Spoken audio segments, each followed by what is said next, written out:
Under no circumstances shall we bring thousands of refugees from Hamas-controlled terrorist epicenters like Gaza to America. We just can't do it. It's here at home. I will ban refugee resettlement from terror-infested areas like the Gaza Strip. We will restore the travel ban, some people call it the Trump travel ban, and keep the radical Islamic terrorists out of our country.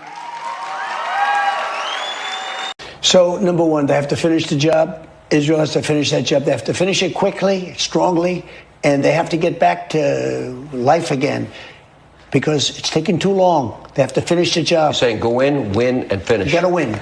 Gotta win.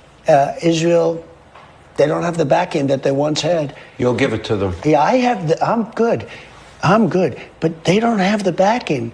Even Schumer has become like a Palestinian. Chuck Schumer, Jewish, always strong for Israel. He's become like a Palestinian.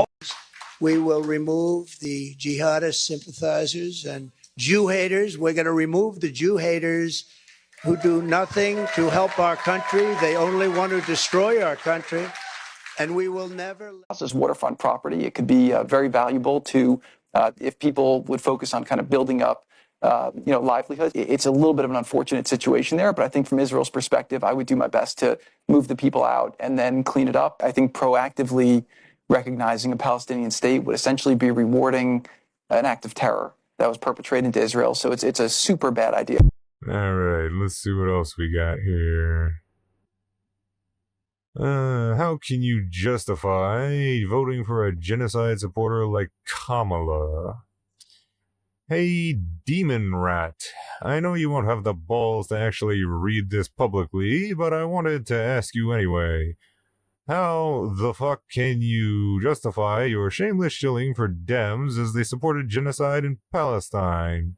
Okay, you want to know how I can justify it? I'll tell you how I can justify it. The thing you pro-Palestine folks don't seem to understand is that it's not as easy as just stopping funding Israel. I mean, I know that sounds like a nice, easy, fix-all solution to morons like you that have never actually, had any kind of contract negotiation ever in your life and have no sense of geopolitics or understanding of geopolitics anyway. But let me explain it to you here. The reason we can't just pull funding to Israel is because these weapons contracts were in place long before October 7th. First of all, and we don't only have weapons contracts with Israel. We got weapons contracts with many, many other countries. And if you know anything about contracts and contract negotiations, which you clearly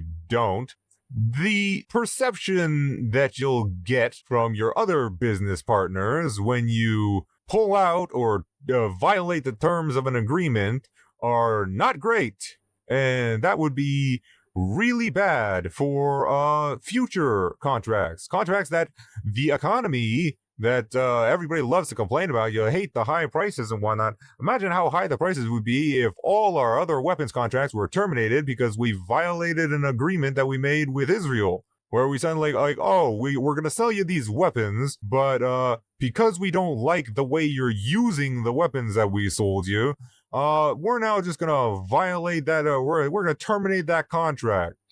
What message would that send to all the other countries out there we have contracts with? Spoiler alert, not great. They would have no incentive to ever go into a contract with the U.S. ever again, because it's just like, oh, well, if these guys don't like what we're doing with the things we buy from them, they'll just violate the terms of the contract and it'll all be null and void anyway. So why would we ever go into business with them? And that would be hundreds of billions, if not trillions of dollars down the drain in the blink of an eye. So we really, really don't want to terminate or violate the terms of these contracts, because that's just a recipe for disaster. You think the economy's bad now? Well, first of all, you ain't paying attention. And second of all, it'll be way, way, way worse than you even think it is. Wrongly, again. But, it'll be way worse than you've ever experienced in your life if those weapons contracts are suddenly up in smoke and trillions of dollars are taken off the table from the economy. And that's not even mentioning the fact that the US isn't the only country selling weapons to Israel. Yeah, we sell the most weapons to Israel, but trust me, if we were to stop, somebody else would fill that gap, and it would likely be somebody that you really don't want selling weapons to Israel, because they would probably have zero inclination to try reining in Netanyahu at all, or limit civilian casualties at all. Like, say, I don't know, Russia, or North Korea, or who knows, maybe even Iran.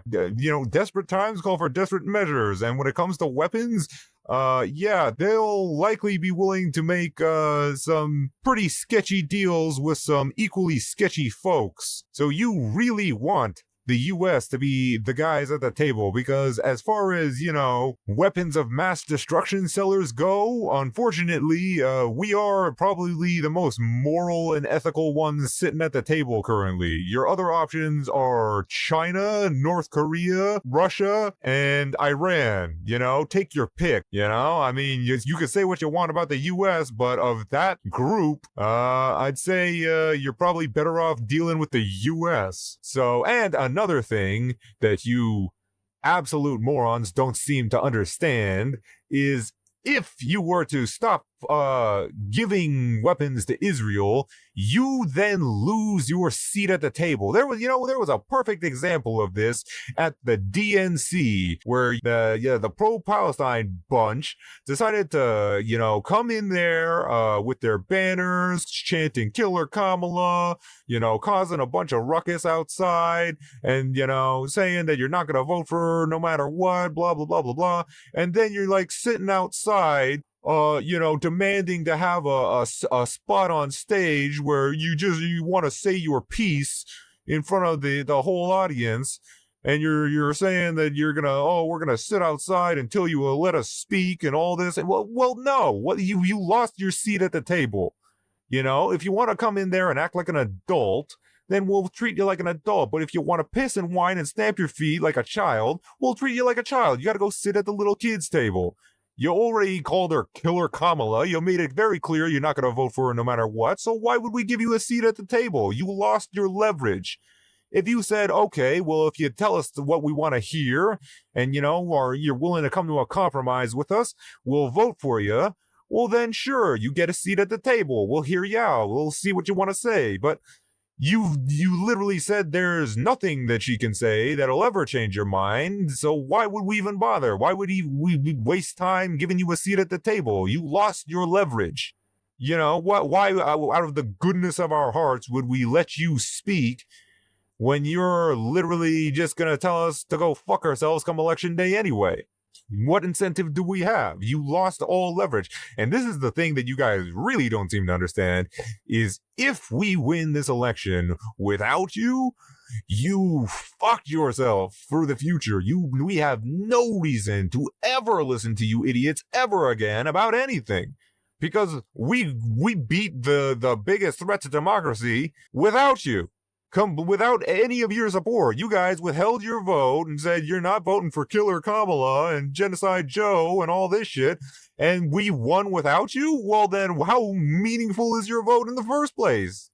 If we don't need you at all, then you never have a seat at the table ever again, and you've completely screwed yourself. The worst thing that can happen for you guys now is if Kamala wins, and then you have no leverage. Like, what are you going to say next time? Well, we'll withhold our vote next time too. Okay, cool, do it. And look how well it worked for you last time when you lost, or when we won without you. I mean, this is the thing that you guys don't seem to get. And it's the same thing on a grander scale if we were to suddenly just stop sending aid to Israel. Now we're sending aid to Israel. We can kind of restrict things. We can kind of make demands about how they're being used. I mean, here's a thing you don't seem to fucking understand. When Israel's dropping these bombs, they're literally warning civilians in the surrounding buildings. Okay, they're dropping pamphlets, they're sending out messages and shit. Like, what other military on Earth, name one other military on Earth that warns the people in the area they're about to bomb that they're about to be bombed. Name one, anyone. I'll wait. Spoiler alert, there aren't any. Only Israel does that. Only Israel does that. So, I mean, if you want just indiscriminate bombings, then yeah, go ahead. Let's take all leverage off the table. What little leverage that the U.S. does have over that insane asshole who most of your grievances should be directed at, Bibi Netanyahu, is the guy pulling the strings over there. I mean, Joe Biden is the president of America, not of Israel. Most of your grievances are with Netanyahu. I mean, if we were to stop sending weapons over there, stop funding Israel, we would lose all leverage. They'd have no reason to listen to us about anything, ever, at all. They could just tell the U.S. to go fuck themselves, and they'll bomb whoever they want. They won't drop any pamphlets. They won't warn anybody, and then you're crying about genocide now? Oh, wait until you see Netanyahu with the leash off completely. This is the thing you guys don't seem to get. You're always saying, oh, how could it be any worse than it is now? Oh, you wait and see, buddy. You wait and see how it could be worse than it is now. And every time you think it can't get worse, I promise you it can get 10 times worse. But yeah, you guys don't seem to really understand that little part. We need the leverage of having contracts with these countries, or else we have no leverage. We have no seat at the table. If we say, oh, we don't like what we're doing with the things that we sold you, we're violating all our other contracts that we have throughout the world, and nobody will have any incentive to do business with us because they'll just be like, oh, if they don't like what we're doing with the things we buy from them, they won't, they'll just not sell to us, and then the contract's null and void anyway. So why would we get into business with the U.S. in the first place? And then Israel has no reason to ever listen to a thing you're saying. Now they at least have some reason to listen to what you're saying. That's why Killer Kamala, as you like to call her, is the only one that's going to be taking an constructive approach towards a mutual interest. They're not going to just abandon our allies, but they're going to work to, at least stifle the number of casualties and collateral damage in the region, while hopefully working towards a complete ceasefire and a two-state solution. Trump, on the other hand, is said multiple times that he wants to level Gaza, and Jared Kushner is talking about putting a beachfront property once they clear it all out. Gee, which one sounds better from your perspective of free in Palestine? Spoiler alert, it ain't the guy that wants to level the place, that keeps calling y'all terrorists and says he wants to cast you out of the country and doesn't want to let the U.S. accept any Palestinian refugees, and says he wants to level Gaza, and his son-in-law wants to put up beachfront property. Tell me exactly how that serves your interests there. So, unfortunately, in the two-party system that we're working with here, it's a pretty binary choice. You got the guy that literally wants to take the leash off of Netanyahu completely and just level the place. And then you got the woman over there that's willing to, work towards a constructive two-state resolution at some point after we get a ceasefire. One sounds a hell of a lot more productive than the other, doesn't it? And it also doesn't require completely abandoning our allies and violating critical weapons contracts that we have with the rest of the world. I mean, you're not thinking about the big picture here. You're thinking very narrow. You're looking down a very narrow scope here. Look at the big picture, and I think you'll see things a little bit differently. It's easy to just say, stop funding Israel. It's not easy to consider the ramifications of not funding Israel. There's a lot more at play here than just, sending money over to a place that's doing something you don't like. It's not that simple. So, yeah, that's how I can support Kamala.